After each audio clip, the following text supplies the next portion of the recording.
Hi everyone. आज के इस वीडियो में हम लोग सीखेंगे एनाटॉमी ऑफ सीएसएस सिंटैक्स, मतलब कि सीएसएस जितने भी आपने सीखा है अभी तक, तो उसमें क्या क्या चीज़ें होते हैं, किस चीज़ को क्या बोलते हैं, उसके बारे में हम लोग बात करेंगे। तो गाइज, पहले जो हम लोग सीएसएस एलिमेंट बनाते हैं तो उसमें मैं आप लोगों को अपना जो कोड है वो भी मैं दिखा देता हूँ। तो अभी हम लोग style dot C S S में है और यहाँ पे गाइज ये हमारा बेसिक कोड है, ठीक है। इस पर्टिकुलर पार्ट को हम लोग ले लेते हैं एग्जाम्पल के तौर पर, ठीक है, ये वाला पर्टिकुलर पार्ट को, ठीक है। तो यहाँ पे गाइज ये सारे एलिमेंट को पहले तो हम लोग इसको क्या बोलते हैं, इसको क्या बोलते हैं और इसको क्या बोलते हैं, उनके बारे में जान लेते हैं और सीएसएस कैसे काम करता है उसके बारे में जान लेते हैं। सो गाइज, यहाँ पे आप लोग देख सकते हैं कि जो पहला पार्ट है वो है सिलेक्टर, मतलब किसी भी चीज़ को आप अपने एचटीएमएल एलिमेंट में आप लोग सिलेक्ट करते हो और उसी के वैल्यूज आप लोग चेंज करते हो और उसी के ऊपर आप लोग सीएसएस को यूज़ करते हो। तो हम लोग पहले सिलेक्टर में क्या करते हैं, HTML एलिमेंट जिसको कि आप लोग चेंज करना चाहते हो उसको सिलेक्ट करते हो।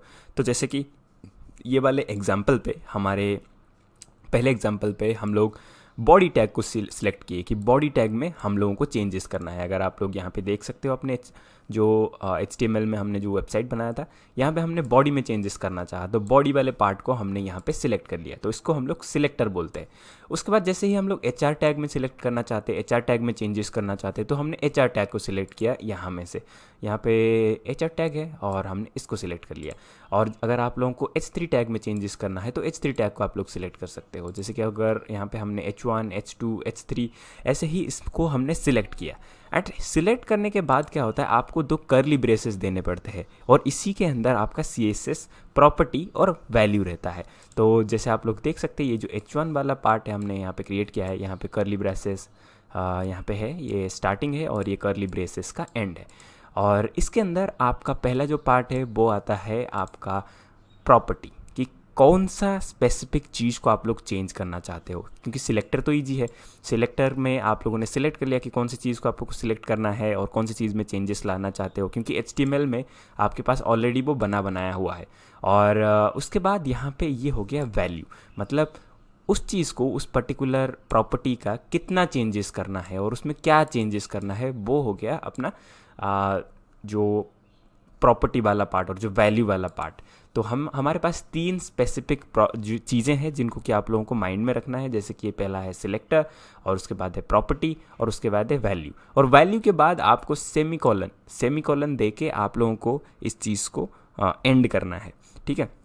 रिमेंबर कि हर एक स्पेसिफिक प्रॉपर्टी के लिए आपको सेमीकोलन देता है।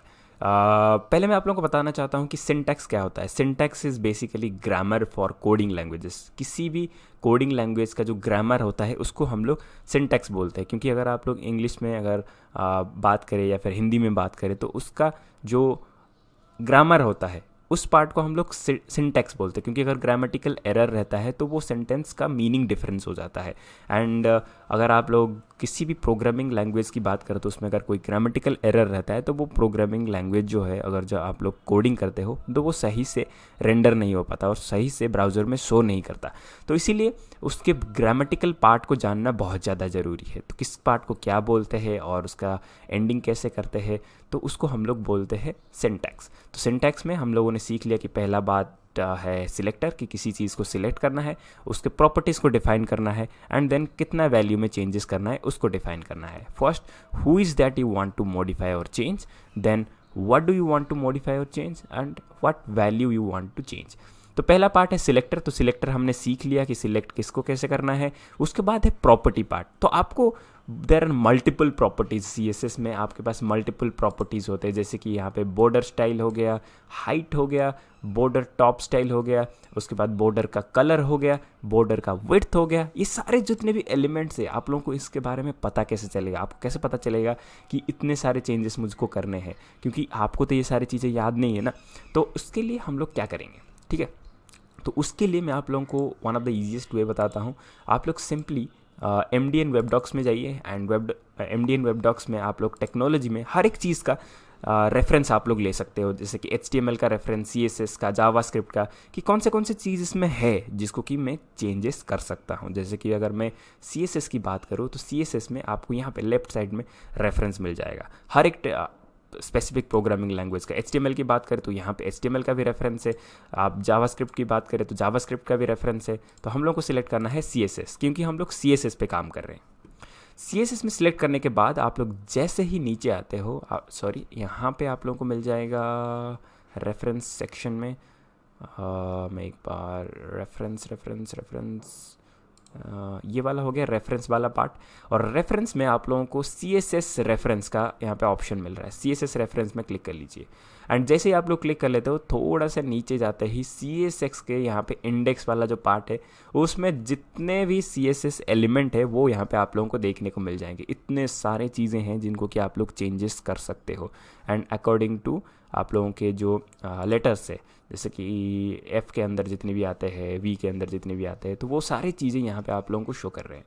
तो यहाँ से आप लोग चूज़ कर सकते हो कि मुझे कौन सी चीज़ में चेंजेस करना है, ठीक है। तो ऐसे ही आप लोग किसी भी प्रॉपर्टीज़ को, किसी भी चीज़ को आप लोग चेंज कर सकते हो। तो मैं आप लोगों को एक एग्जांपल करके दिखा देता हूँ, जैसे कि मैंने H1 टैग में, H2 टैग में किया हुआ है। तो मैं चाहता हूँ इसका जो कलर है, इसको मैं कोई एक डिफरेंट कलर दे दूँ, may be blue. Ctrl+S Alt tab, और जैसे ही हम लोग अपने वेबसाइट में चलते हैं, Ctrl+R, आप देख सकते हो कि H2 में जो था अपना वर्क एक्सपीरियंस, वो यहाँ पे ब्लू कलर का हो गया है। And that is how we basically do it, ठीक है। तो हमने यहाँ पे, पहले मैं आप लोगों को बता देता हूँ कि कैसे हमने किया। पहले हमने सिलेक्ट किया कि हमें H2 एलिमेंट को चेंज करना है। उसके बाद हमने इसका जो प्रॉपर्टी है उसको सिलेक्ट किया कि हाँ मुझे इसका कलर चेंज करना है। उसके बाद हमने सिलेक्ट किया कि ब्लू, मतलब कौन से कलर में चेंज करना है, वहाँ हमने यहाँ पे डिसाइड किया। और उसके बाद हमने यहाँ पे ये फुल स्टॉप लगा दिया, एंडिंग, ठीक है। तो ये हो गया आपका।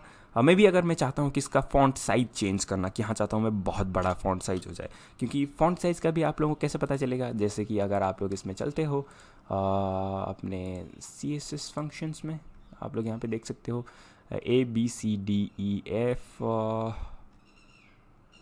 आप लोग देख सकते हो। मैं आप लोग को शो कर देता हूँ कि F के अंदर क्या क्या आता है। ABCDEF, ये हो गया F। और F के अंदर आप लोग फ़ॉन्ट चेंज कर सकते हो, फ़ॉन्ट फैमिली चेंज कर सकते हो, फ़ॉन्ट साइज़ चेंज कर सकते हो। जैसे कि फ़ॉन्ट साइज़ में अगर मैं क्लिक करता हूँ तो यहाँ पे आप लोगों को दिख रहा है कि स्मॉलर 80% अकॉर्डिंग टू, ये ऑटोमेटिकली वेबसाइट के हिसाब से, जैसे कि अगर आप मोबाइल में शो कर रहे हो तो ये ऑटोमेटिकली चेंज हो जाता है। तो मैं चाहता हूँ कि फ़ॉन्ट साइज़ पिक्सल में चेंज कर लूँ, मैं भी 50 पिक्सल, एक बड़ा नंबर। मैं इसको चेंज करके देखता हूँ कि कैसे हो सकता है। तो हमने सिलेक्ट कर लिया H2 में हमें चेंजेस करना है, और उसके बाद मैंने यहाँ पे उसका फ़ॉन्ट साइज़ चेंज करना है मुझे, तो मैंने फ़ॉन्ट साइज़ सिलेक्ट कर लिया, ठीक है। तो फ़ॉन्ट साइज़ सिलेक्ट कर लिया। अभी मुझे फ़ॉन्ट साइज़ कितना का चाहिए, मैंने यहाँ पे प्रॉपर्टी तो सिलेक्ट कर लिया, और उसके बाद इसका वैल्यू सिलेक्ट करना है कि मुझे 50 पिक्सल का चाहिए, ये 50 पिक्सल मेरा साइज होना चाहिए। उसके बाद एंड में सेमीकोलन, और जिसका मतलब होता है कि फुल स्टॉप, ठीक है। Ctrl+S Alt टैब, और जैसे ही हम लोग अपने वेबसाइट में आते हैं Ctrl+R, आप देख सकते हो कि इस फॉन्ट का साइज चेंज हो जाए। और इसको आप लोग अपने हिसाब से भी चेंजेस कर सकते हो, जैसे कि अगर मैं चाहता हूँ इसको let's suppose 70 pixel, Ctrl+S Alt tab और Ctrl+R, आप देख सकते हो और बड़ा हो गया ये। तो ये है आप कैसे चेंजेस कर सकते हो स्पेसिफिक एलिमेंट्स को सिलेक्ट करके, एंड यहाँ से आप लोगों को रेफरेंस मिल जाएगा कि उसको कैसे चेंज करना है, उसका क्या क्या चीज़ आप लोग चेंज कर सकते हो। जो प्रॉपर्टीज़ वाला पार्ट है वो ज़्यादा डिफिकल्ट है कि कौन से प्रॉपर्टी को आप चेंज करना चाहते हो, एंड उसी प्रॉपर्टी को फाइंड आउट करने के लिए आप लोगों को मैं ये रेफरेंस दे रहा हूँ। तो ऐसे ही आप सिर्फ CSS के नहीं, आप HTML के भी रेफरेंस ले सकते हो। जैसे कि HTML में मैं चाहता हूँ रेफरेंस लेना, एंड HTML में बहुत सारे रेफरेंस पॉइंट्स है कि जैसे कि HTML के आप लोग एलिमेंट्स या फिर एट्रीब्यूट्स या फिर ग्लोबल एट्रीब्यूट्स, तो कौन से एलिमेंट्स को आप लोग चेंज करना चाहते हो। इवन इनलाइन एलिमेंट्स को भी आप लोग चेंज कर सकते हो। जैसे कि मैं चाहता हूँ इसके एट्रीब्यूट्स जानना, क्योंकि मैं HTML एट्रीब्यूट्स को यूज़ करना चाहता हूँ। तो अगर जैसे ही आप लोग यहाँ पे देखते हो कि कितने सारे एट्रीब्यूट्स यहाँ पे आप लोगों को देखने को मिल रहे हैं, एंड जैसे ही आप लोग किसी भी एट्रीब्यूट में क्लिक करते हो, जैसे कि हेडर्स में, एंड हेडर्स में क्लिक करने के बाद sorry the page not found, मैं भी बटन्स में, तो यहाँ पे आप लोग देख सकते हो कि बटन कैसे ऐड किया जाता है, and that too with the code. तो आप लोग ऐसे ही बटन भी ऐड कर सकते हो, and that is really helpful, ठीक है। तो ये हो गया हमारा बेसिक पार्ट की कैसे आप लोगों को चीज़ें मिलेंगे यहाँ पे MDN वेब डॉक्स से। And the best part is आप लोग इवन जावास्क्रिप्ट के भी यहाँ पे रेफरेंस ले सकते हो। जैसे कि रेफरेंस में मैं गया एंड मैं चाहता हूँ स्टैंडर्ड ऑब्जेक्ट्स के बारे में या फिर एक्सप्रेशंस के बारे में, तो यहाँ पे आप लोगों को सारे एक्सप्रेशंस मिल जा रहे हैं। And that is really great. जब आप लोग इनिशियली वेब डेवलपमेंट करते हो तो ये सारे आप लोगों को बहुत ज़्यादा हेल्प करते हैं। इवन अगर आप लोग devdocs.io में आओगे तो यहाँ पे भी आप लोगों को बहुत सारी चीज़ें मिलते हैं। So these are all references. आप लोग इस रेफरेंस को यूज़ करके आप अपना वेब डेवलपमेंट का काम कर सकते हो। सो गाइस, ये हो गया हमारा एनाटॉमी ऑफ CSS सिंटैक्स। कौन सा पार्ट क्या होता है, कैसे आप उनको चेंजेस करोगे, value, amount. Value is guys आप लोगों को वहीं पे ही प्रॉपर्टी जब आप लोग देखोगे तो उसी में ही आप लोगों को वैल्यू के बारे में पता चल जाएगा। May be pixel, may be percentage, वो डिपेंड करता है कि आप कैसे करना चाहते हो। So this was all about the syntax of CSS। सो अगर आप लोगों को ये वीडियो पसंद आता है please like and share with others. So thank you guys, thanks for watching this video.